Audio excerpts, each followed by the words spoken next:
नमस्कार, recipes with तारामध्ये तुमचे सर्वांचं स्वागत आहे. तर आज आपण आहे ना मटर कचोरी खूप अशी हेल्दी रेसिपी आहे आणि घरच्या साहित्यात बनवली गव्हाच्या पिठापासून.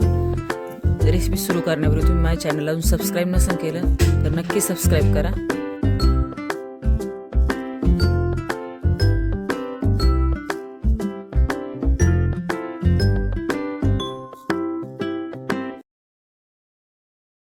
तर बघू रेसिपीसाठी लागणार साहित्य.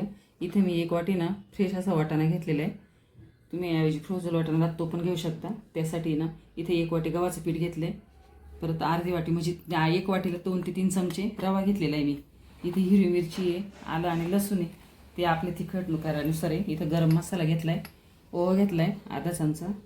इथं पण नाही धना पावडर आहे, हा गरम मसाला आहे, हळद पावडर आहे आणि चवीनुसार मीठ घेतलेले आहे.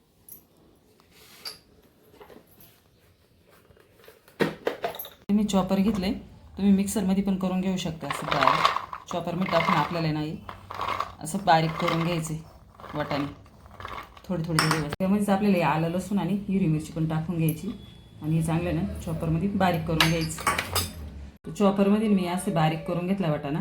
याच पद्धतीने करायचं, याच्यापेक्षा जास्त बारीक नाही करायचं, मग तो ना नाही तर जास्त असं चिकट होईल. आता काढून घेते एका बाउलमध्ये. तर आता एक मोठे असं मी हे घेतले बाउल, त्यामध्ये आपण गव्हाचं पीठ घेतले, पीठ टाकून घ्यायचं, रवा घ्यायचा आणि याच्यात ना चवीनुसार थोडं मीठ टाकायचं. बाकी आपल्याला परत भाजीला टाकायचं आणि 1 चमचा तेलाचं मोहन घालून आपल्याला ते पाणी टाकून चांगलं मळून घ्यायचे. सगळ्या पिठाला तेलाचं मोहन लावून घेतलंय. अशी मीठ ओळती म्हणजे आपल्याला मोहन बरोबर झाले. आता यामध्ये आपण जो ओवा घेतलाय ना तो हातावर असा क्रश करून टाकायचा, म्हणजे त्याचा आहे ना वास छान येतो, आपल्याला खायला पण टेस्टी होतं. आता थोडं पाणी घालून याचा घट्टसर असा डो बनवून घ्यायचा आहे आपल्याला. आता मी अशा प्रकारे कचोरीसाठी आपलं पीठ मळून घेतलेलं आहे. आता ते झाकून ठेवू आणि दुसरीकडे आपण एक पॅन गरम करायला ठेवू. एक पॅन गरम करून घेतला आहे, त्यामध्ये 2 चमचे तेल घालून घ्यायचे. तेल चांगलं गरम झाल्याच्यानंतर आपल्याला त्यामध्ये आपण जो वाटाणा बारीक करून घेतला आहे ना तो टाकून घ्यायचा आणि चांगलं आहे ना आपल्याला 5 ते 7 मिनिटं हा वाटाणा याच्यावर परतून घ्यायचा, म्हणजे शिजून घ्यायची, याची भाजी तयार करून घ्यायची कचोरीसाठी. आणि एक खूप हेल्दी अशी कचोरी, आपण त्यामध्ये मैदा पण नाही वापरला, आपण घरच्या घरी गव्हाच्या पिठापासून बनवून राहिलो. त्याच्यामुळे तुम्ही पण नाही एकदा नक्की करून बघा आपल्या मुलांसाठी. त्यामध्ये मीठ घालून घेऊ, हळद पावडर, मसाले आणि आता हे चांगलं मिक्स करू. 5-7 मिनिटं चांगलं शिजून घेऊ आपण. आपली भाजी तयार झाली आणि या भाजीला अजून चांगली टेस्ट येण्यासाठी आपण यामध्ये एक सिक्रेट पदार्थ टाकणार आहे, ते म्हणजे आमचूर पावडर. तुमच्याकडे असले तर टाकू शकता, नाही तर लिंबाचा रस जरी टाकला ना तरी पण छान अशी टेस्ट येते. नक्की टाकून बघा.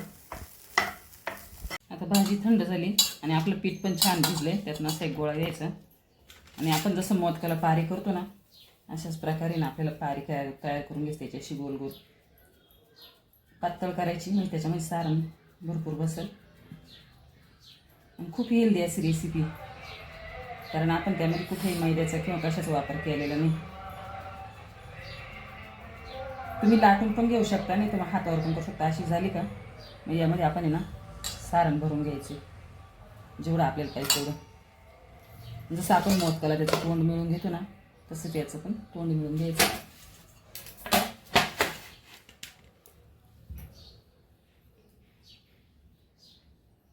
असं बरी सारण दाबून भरायचं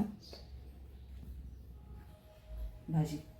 आणि असे एकदा हे करून घेतलं, तोंड चांगलं मी हे करून घ्यायचं, मिळून घ्यायचं. मग अशा हाताने अशी करून घ्यायची, म्हणजे आपलं सारण आहे ना पूर्ण कचोरीला कडेपर्यंत पोहोचते.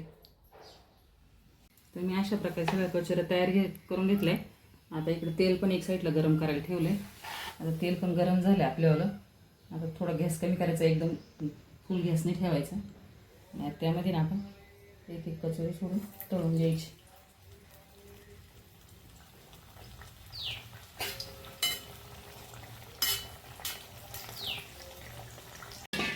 तर एकदम मिडियम गॅसवर मी अशा गोल्डन ब्राऊन कलर अशा तळून घ्यायचे, तुम्ही बघू शकता. असं तळायचे आपल्याला. आता हे तळून झाले आणि एकदम मिडियम गॅसवर तळायचे आहे, म्हणजे आतपर्यंत त्या तळल्या गेल्या पाहिजे. तर अशा प्रकारे मी एका वेळेस तळून घेतल्या. तुम्ही बघू शकता खूप छान अशा टम्म फुगल्या आणि अशाच होते. खूप छान अशी रेसिपी आहे. तुम्हाला माझी आजची रेसिपी कशी वाटली कमेंटमध्ये नक्की सांगा. व्हिडिओला लाईक करा, चॅनलला सबस्क्राईब करा. चला तर भेटू अशा नवीन रेसिपीबरोबर. व्हिडिओ पाहिल्याबद्दल सर्वांचे धन्यवाद.